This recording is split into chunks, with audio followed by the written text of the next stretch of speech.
Welcome to the e-commerce growth show, brought to you by Segmentify. Hello guys, welcome to the e-commerce growth show. So today I've got a couple of great guys from the consulting company Monsoon Consulting. You probably know them pretty well. We've got Alastair Brodie. He's the commercial director, and he's responsible for new business, client services, and account management. And we've also got Tadgh Bowe, and he is a e-commerce solution specialist, otherwise known as the jack of all trades or janitor to some.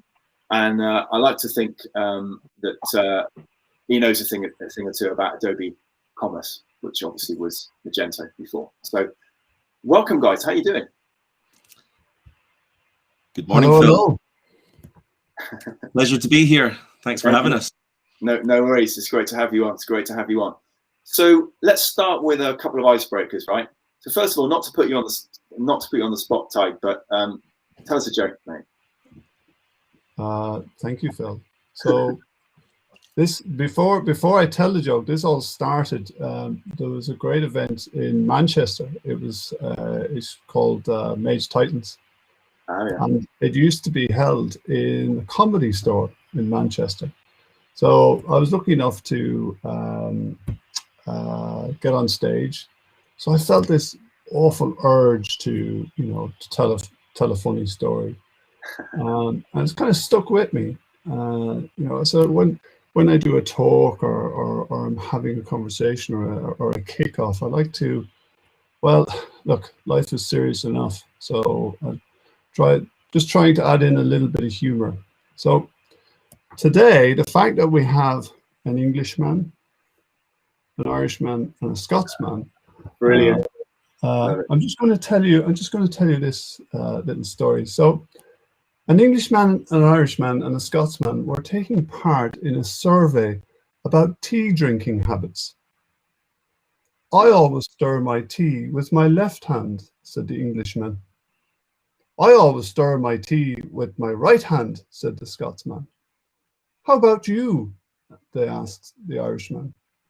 Oh, me, said the Irishman. I always use a spoon. That's brilliant. That was the cleanest one I could find. Yeah, no, and it's good. It's coming from an Irish man, right? So it's allowed. Yeah. Sorry. Yeah. So that's brilliant. They go downhill from there. Yeah. No, I love it. Did you get a puppy?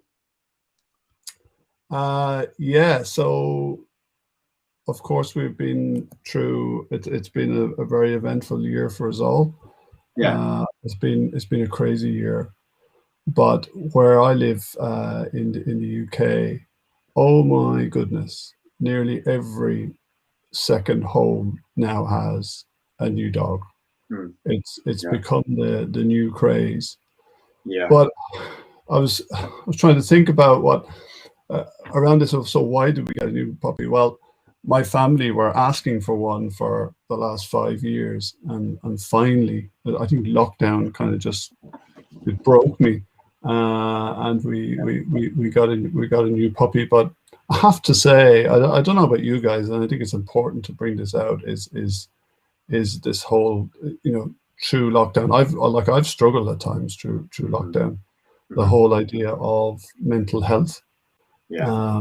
And if there's one thing that's come from this new puppy in our house, is the fact that it's getting me out. It's I'm doing a lot more walking. I'm able to clear the air, and it's been a huge benefit. So people, yeah, it's very interesting. I was thinking, because this whole mental health issue is a big problem nowadays. Totally. And now that we're all working remotely, it's sometimes harder to pick up the signs where if somebody is struggling. When I used to work in the office all the time, I could see, you face to face, you can get body language where somebody's not quite happy. So something, externally or with work could be a problem. But now, like, I join Zoom calls now, and you can't even see people's faces. So yeah, it's yeah. Just wanted to raise that. good starting No, point. totally. No, it's a big deal. I mean, Yeah. Found the lockdown, and have you had any mechanisms and stuff that you found have been useful for you? Guinness.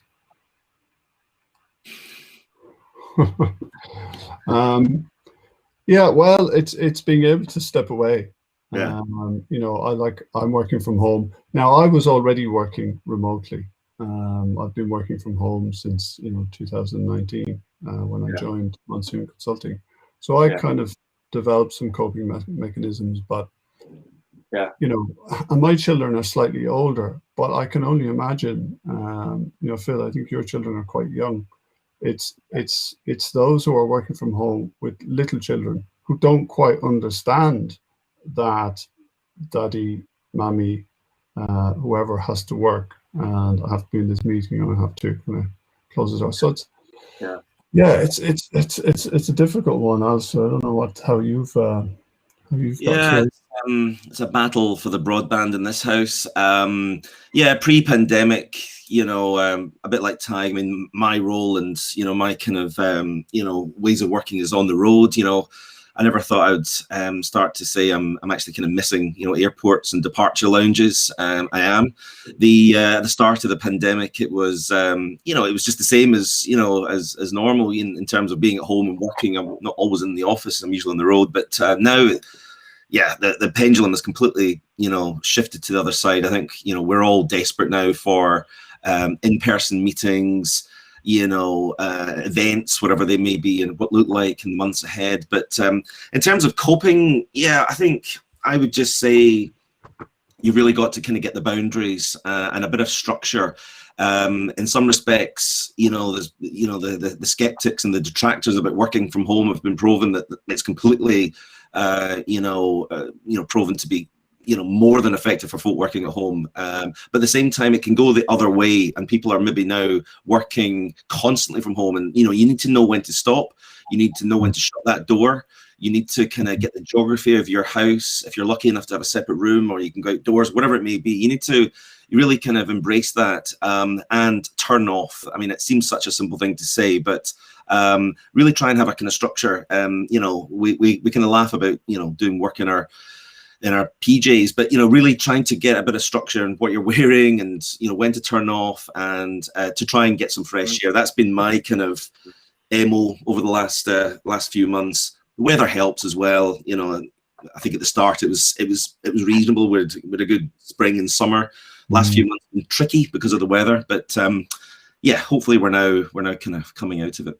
Yeah, it's a very good point. Like, as you can see, I'm in my bedroom. Like, if I think about it, I'm probably in this room a good 17, 18 hours a day, which is kind of mad when you think about it. So it definitely has been the biggest struggle for me, is knowing when to switch off. Yeah. Because there are distractions at home, and you tend to go, I'll park this, I'll catch up later on. And then suddenly later on is 9, 10 o'clock, and you're just trying to get ahead for the next day. And then suddenly you're just doing that every day. I think you've got to kind of draw the line between I'm working from home and I'm at home working. There's a fine line in between one of those extremes. Yeah. No, definitely. Yeah, we've all got, hopefully, we're pretty good at adapting, and as a race, and I think for me, I went through a period of kind of letting go a little bit, because my routines were all out of sync. And then it took a few months of putting a few pound on and drinking a bit too much alcohol to realize I need new routines. And that's when I kind of flipped the switch, and I built a brand new routine, which was quite regimented, actually, so that even with the kids about, I needed that sort of 10, 15 minutes on a bike in the morning before, I had breakfast sorted out. I was trying to eat healthier. I managed to get an hour out at lunch. I tell you what, the biggest step change for us as a family was, and I know, like, not everyone could just go and do this. I feel very blessed that I was able to do this, but I invested in a hot tub, right? And seriously, mate, and it is transformational, because the kids. Are you in it now? will be straight after. But as soon as the stress levels rise, and also with the kids about, and also Michelle as well, just by getting that half an hour out as a family, and all of the bonds are just strengthened unbelievably, and all the stress disappears. They sleep better at night. You know, you sleep better at night as well. And I mean, honestly, you don't have to spend a massive amount of money. Actually, there's some really good, you know, inflatable ones and stuff like that. But I tell you what, I massively recommend it for a family unit actually to get a space out, because you're all on top of each other in the house, right? Yeah. And then out like that was just brilliant. I mean, I know it's similar to, say, you know, like you say, going for a family walk or taking a dog for a walk or whatever, but it just that thing where it allows you space to plug out as a family has been absolutely phenomenal. But and that's wow, that's mental, right? I know where I'm going. I'm onto Google now after this. Research begins, but you obviously, this is in your garden. So, you know, when you think about it, how many, you know, even fellow colleagues in Monsoon Consulting, they don't have that luxury. They're, you know, they're in apartments or small flats. So we have to spare a thought for those people, because I know they're itching to get back into the office. Now, we did a survey, and it was kind of the 2 to 3 day to come back into the office, but then the rest of the week working remotely. And I think that's going to become the norm, and every company is going to adjust to that. But you in your case, so it's the hot tub. In our case, it was a dog. You know, the dog was that it was kind of, oh, is this going to force us to go out for a walk? But I absolutely love going out for a walk. It just, you know, I put on the headphones. The other coping mechanism for me during COVID and in general is music. You know, you invested a hot tub. I invested in a nice set of headphones. And I just go for a walk with or without the dog and put music on, and that is what clears my head. What's your favorite stuff to listen to then? Oh, it's mad. So I'm with Spotify, but you know, the Discover Weekly is kind of, we talk about personalisation, all that stuff. So it's kind of it just recommends it's total range of stuff, which is great. But there's a guy called Erkki Parnoa, I believe he's from Estonia, and he's a guitarist, but it's just mesmerizing stuff. Interesting, right? But oh yeah, no, it's a very wide mix. Cool. There's an Irish group actually that I'd recommend called Villagers. Fantastic ballads, brilliant stuff. Oh, excellent. I'll check them out, definitely.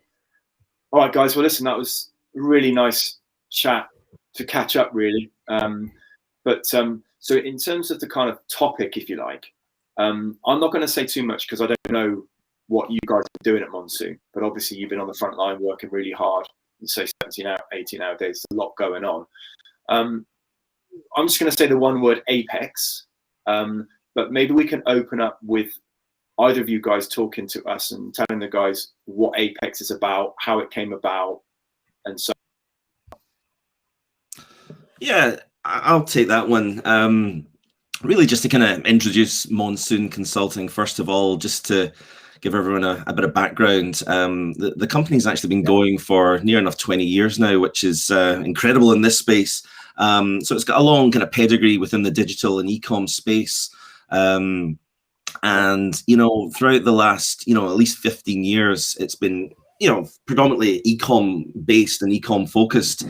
And we as a business, we typically work with large enterprise level B2B, B2C organizations and take them on, you know, journeys of, you know, for online and e-commerce, ranging from the whole kind of consultancy, design, technical build, onboarding, you know, go live, and thereafter all the various trading. And we work with companies for many years.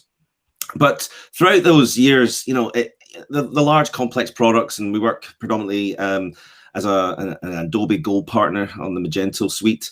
We get involved in masses of complexity when it comes to working with organizations. And typically we work with maybe 3 or 4 core sectors, pharmaceutical, health sciences, to food and beverage, to hardware distribution, and of course retail.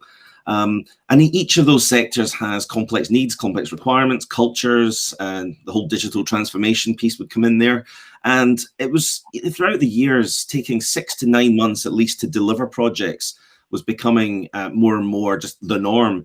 And, over the last year or so, or 2 years ago, perhaps, we really started to get involved in building what's classically known in the industry as an accelerator. Apex is our accelerator that we launched early last year. It's probably fair to say it's more than just an accelerator. It's a fully functional, feature-rich B2B solution that's ready to go. Our goal is to get folks online in approximately 8 weeks where possible. And it really, kind of cuts through a lot of the trials and tribulations of getting a site live that we've come to know over the last few years. So this is a real opportunity for those kind of key target sectors that we work with to get online quickly with a proven, ready-built, feature-rich solution. And that's Apex. And it's now spinning off into lots of different things in our business in terms of modules, in terms of innovation, and all the kind of key things we're doing. We're constantly developing. It's never really finished. It's an ongoing practice within Monsoon. And pleased to say it's helped a number of brands over the last year in the COVID times and a variety of different kind of levels. And it's really for us now just an innovation hub to constantly evolve and move with the times. So it's our software side of the business, complements all our bespoke, customized enterprise work that we do, and so far it's been a great journey. What's the journey of? Obviously, we'll talk much more about the Apex bit. What does the B2B market look like though at the moment? I mean, is there still an awful lot of white space in terms of businesses that haven't been moved to online yet, especially in that enterprise space? What does it look like? It's a mix, to be honest. It's an interesting one. Over the last year, we've seen a number of different kind of scenarios. We've seen organizations really have to kind of pivot overnight and really kind of do a full 180 turn on what their business model is. Or the other kind of scenario might well be that perhaps they've dabbled in e-com or online, but now because channels, stores, bricks and mortar, lockdown, all those things have changed. It's now had to become right top of the table. So there's been an absolute dramatic, kind of prioritization of what e-commerce is to an organization, and that would mean just complete, cultural changes within the organization, different ways of working with customers, with trades, distributors going direct to consumers, of course, and really it's also had to kind of really change where budgets are prioritized within organizations. So yeah, we see some organizations that have had to kind of learn overnight and jump into this full kind of into the deep end immediately, and then other folks that have really had to kind of embrace it and perhaps modernize and take what they already have and really kind of invest more in it and shift. Very what so going back to sort of Apex, right? How go about vastly reducing the complexity of a complex B2B business going online in 8 weeks? I mean, how does that work? How do you do it? One thing I would say there is normally when you in previous experience, you come to a project and an organization, they may have spoken to numerous folks within the organization, and they may all have a huge, long wish list of requirements, and and it can take weeks and months to kind of thrash that out, decipher it, and ultimately to prioritize what an organization is looking for. And our role and our job in some respects, or in many respects, is to kind of flip that on the other side and say, well, do you actually really need this? Is this a priority? Do you really want to invest and spend time and budget on this? So there's a real kind of learning curve of trying to work out what is really important here to the organization, what's classically just defined as business goals. So we've, throughout our years of experience specifically in B2B and working with large organizations, some of the largest ones in Ireland, across those kind of key sectors, health, food, manufacturing sector, we've built up ultimately a really strong knowledge base. And in the Magento world, now obviously Adobe Commerce, we've been ahead of the curve in delivering features that are now actually kind of standard outside the box, or in the box, I should say. So we know what really works. We know what organizations effectively need and will make their lives easier, their customers happier, their internal processes quicker, faster, streamlined, and of course, deliver quicker ROI. So if we can come to the table and say, like we do, and this is where Apex ultimately has its core kind of value prop, to say, look, all those things you think you need, absolutely, but we've actually got this all pre-built. Here's all the features. Some of it might get you 90% of the way, some of it might get you 100% of the way. There's always going to be a little bit of complexity or custom built thereafter, but we're coming to the table with proven features that work and other organizations are benefiting from. Got it. What? Give me some examples. Sorry, Ty. Yeah, so the key thing to take on this is, we started out on this accelerator project nearly 2 year ago. Now, we were in the lucky position, well, two things. We put R&D as a huge importance in the company. And we had that experience with existing and new clients in terms of the kind of needs that the stuff that they wanted that might not necessarily have been out of the box functionality in Adobe Commerce.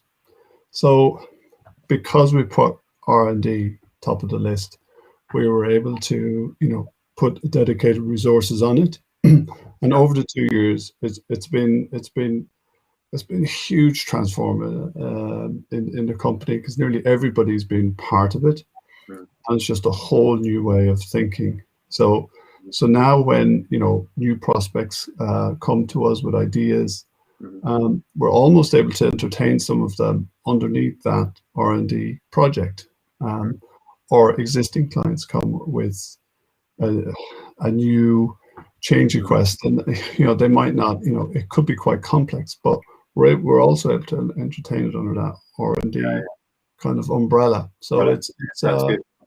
So what I asked it a bit earlier, but like, as somebody who's not an expert within the field that you're in, what sort of features, what sort of things are you talking about from your experience that are things that you have built such that they're almost kind of a play type environment? Give me some.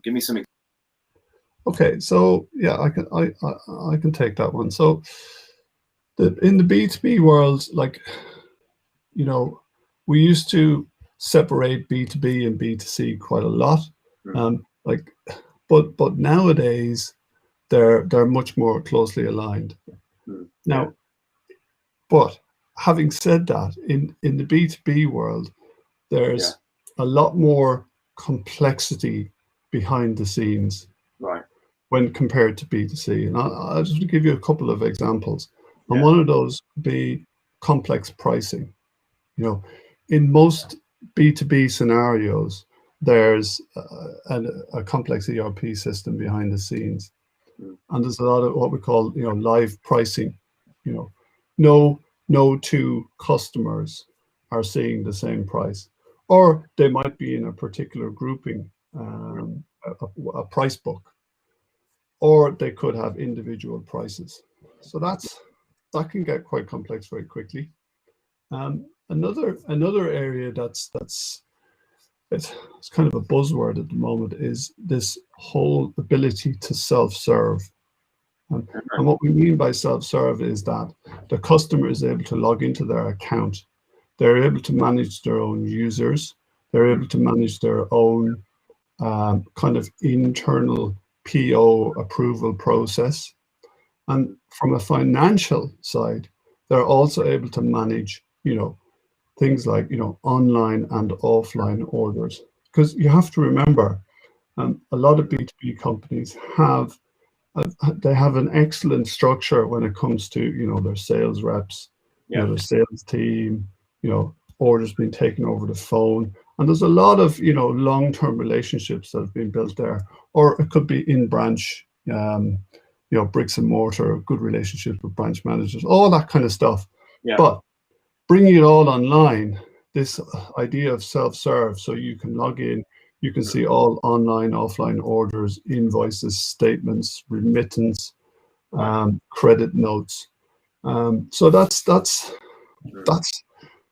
definitely it's becoming the number one kind of request we're getting from new prospects.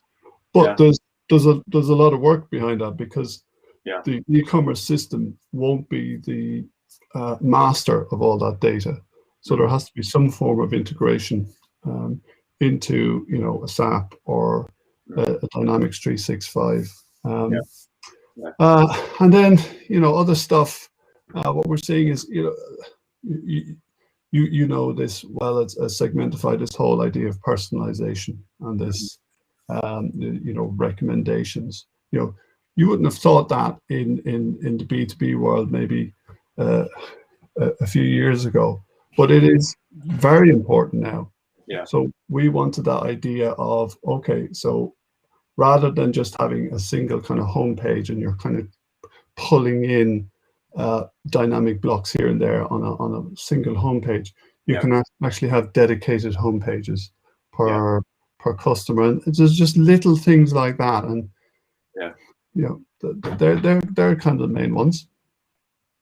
No, that's interesting. No, it's good for me to understand a bit more. We had some of those kind of complexities. Obviously, we don't have to solve the pricing thing in terms of the back end that you're talking about, but we were dealing with some B2B clients and needing that ability to manage multiple price scenarios.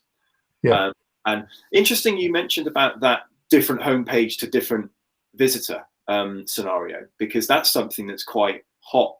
Well, has been hot for a long time in terms of really solving that through segmentation, and then obviously whatever content system or and so on that you're using. How do you guys solve that? Is that through like Adobe Experience, or what are you doing to solve that? Yeah, so what we did was, like, you can kind of do it out of the box with Adobe Commerce. Obviously, Adobe Commerce comes with customer segmentation, which is the big win here. But we extended the content side of it to be able to have targeted homepage. Because in the B2B world, you could have, let's say you've got a very important customer who has a branch network, and you're supplying, all of them. When they log in, it's really nice to have the homepage tailored towards them. Because they may have slightly different needs to some other customer base, because it could be your small shop as opposed to your massive chain. So we developed call it targeted homepage. So you can effectively set up any homepage linked to one particular account, or linked to a customer group, or whatever segmentation you need. So rather than having one crazy complex homepage, you can now split it out. But I go back to the pricing. You also have stock. Dynamic stock. Some customers have dedicated pools of stock quantities in certain warehouses. So all of that is dynamic. Now that opens up huge, more complexity if we're talking to the likes of Segmentify, or if we're talking to the likes of Clayview Search. How does that pricing work? And to make it even more complex, some customers don't see the whole catalog. They only see a subset of products. So, 8 weeks, is sure. We can do it in 8 weeks, but nearly always there's an ERP system integration, and there's always some kind of complexity. No, totally. It's interesting what's been coming out recently. So on demand, like on our side of the fence, the whole segmentation piece and the content piece has started to really rise in demand from the clients and prospects that we're talking to. And actually, in terms of the more recent functionality we released, it's very similar to what you're talking about, actually. It's the ability to take the algorithms and the widgets and so on, but actually apply the algorithms to a certain segment, right?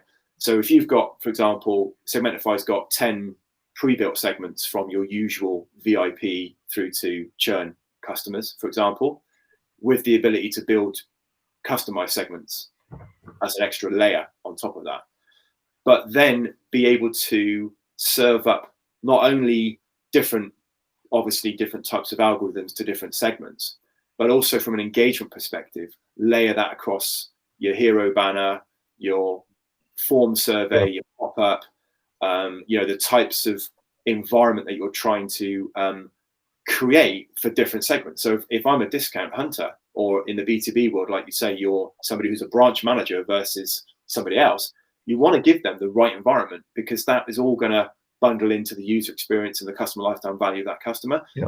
I think that's definitely a massive area that is really being utilized, because personalization, particularly in the UK, but also in a lot of developed environments, everybody sort of gets an understanding of personalization to a degree. Yeah, it's product recommendations, it's good on-site search results, merchandising, etc.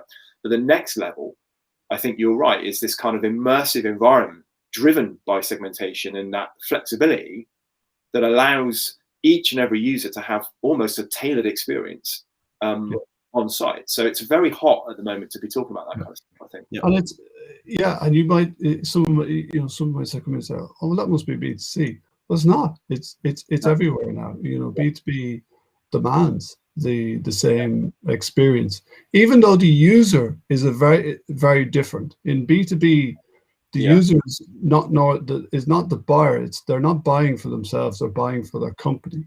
They're normally under pressure. They're not emotionally attached. No. But in terms of the service, you're giving them. They want to feel like they're being looked after. When they might have 2 or 3 windows open, all different competitors. Of course you want to bring them in, make them feel loved a little bit, and of course ultimately in B2B it's the whole service. How quickly can I get the goods? It's amazing when you have a cutoff time, how many orders come in just before cutoff time. But it's the whole shebang. So we're talking about features. Tell us a bit about, obviously you talked about the fact you're heavy into R&D led, there's a lot going on. There's a lot of expertise under the bonnet going on. Is there anything interesting in terms of shifts in B2B or new functionality requests, like you mentioned earlier, that are, disrupting or improving in a great way? Anything going on? The backlog is pretty good. We I had on my list something AI. It was that's how loose it was, because nearly everybody now is going, oh, it's AI, and you have to take that with a pinch of salt, because nothing is fully AI. It's obviously some application of AI. So we had this idea of a chatbot, where you want to start a conversation, not necessarily through the platform, but it could be through social media or something. But it's a huge one. That's a massive project in itself. But if I come back to self-serve, there's this whole idea now around. So typically, a B2B customer will maybe pay by direct debit. But occasionally they may go over and they'll have some invoices to settle. They probably have a set credit limit. Most customers will pay on account. So at what point there's a hold in place, but if they self-serve and they come in and go, oh, gee, I have 4 invoices, unsettled invoices, I need to sort that out. What we're looking into is the ability to be able to select those 4 invoices and pay straight away. Now, paying straight away, that's fine. You could have a custom product and, custom price product, bring them to the checkout, and they pay by debit credit card. And that then hooks into the ERP system and, within a few minutes. But the bit I'm interested in now, or we're interested in now, is what payment method you use. Because if you pay by debit credit card, traditionally that incurs a transaction fee, and that's a percentage. But this whole new world of, well, it's not a new world, but the world of open banking. And there's a lot of new tech partners on the scene now who've hooked in on that. This whole ability to be able to do bank transfer. Now, depending on which country you're in, the UK would use a fast bank transfer. So transactions can be dealt with very, very quickly. This is bank transfer. In EU land, it's, we're using, I think it was SEPA. But there's 2 methods of SEPA. It depends on the country banking system, how advanced they are. I believe the Netherlands is SEPA Instant. So we're trying to, even though in B2B, there's huge volumes of money we're talking about here, but the margins are incredibly tight. So if it comes around to somebody settling their invoice and they're paying by a bank transfer, and that works for that B2B company, the B2B company will only pay a small transaction fee for that. Now that's a big deal. Rather than paying a 1%er, you're paying a maybe 40 cent or 40p. So that's stuff we're looking into at the minute.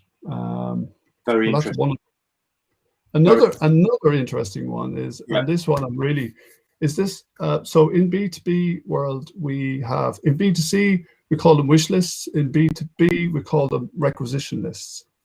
So these are your kind of regular lists that you order.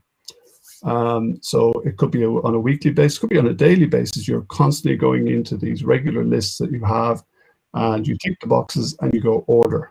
So this part I'm kind of really interested in, because as part of Apex, what we found was some B2B companies, once you're logged in, once you have an account, your billing address doesn't change, your delivery address doesn't change. The delivery method is set. It's either delivered, it's a set fee, or it's delivered as with the B2B company. And you pay on account. So why do you need a checkout? So one of our clients doesn't even have a checkout. Everything is done on the cart. The cart page is kind of your review page, where all the extra checks with ERP is done. So we have an order now button on the cart page.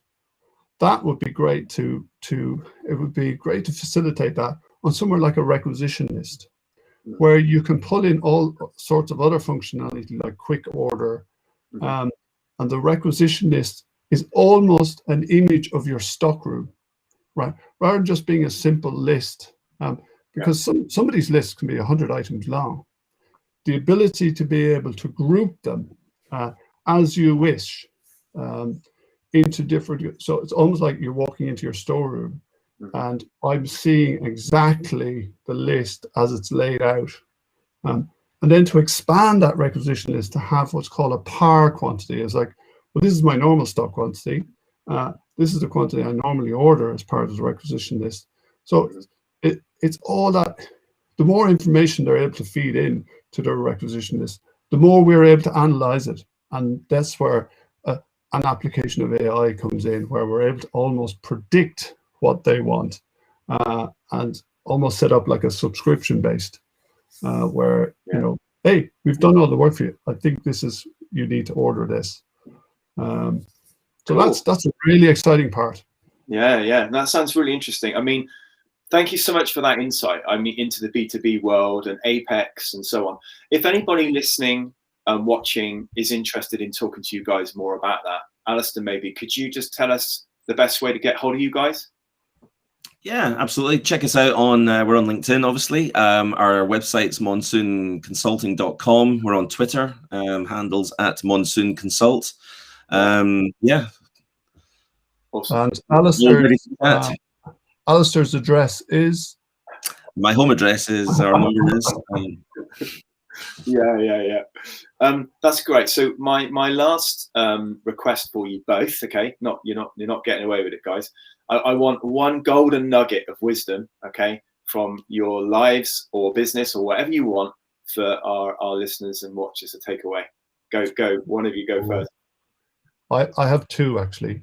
Oh, go on then. The first is from my 10-year-old daughter, and she has she's this massive poster in her room, and this is what it says: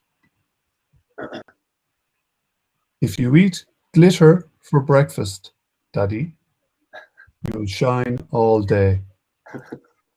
Yeah, it's a simple way to do it. I saw a brilliant post on social media today.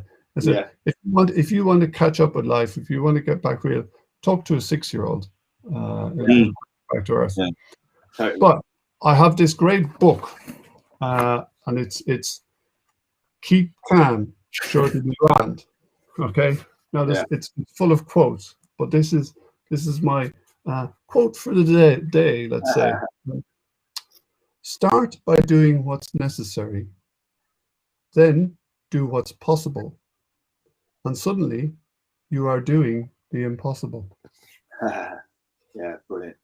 So there you go. That apparently comes from St. Francis of Assisi. Yeah, really. There you go. Wise man. Wise saint. Over to you, Alastair. Yeah, go on, Alastair. Well, I certainly don't think I can follow those particular ones, but I mean, as Tadhg said, their children are ultimately the best teachers.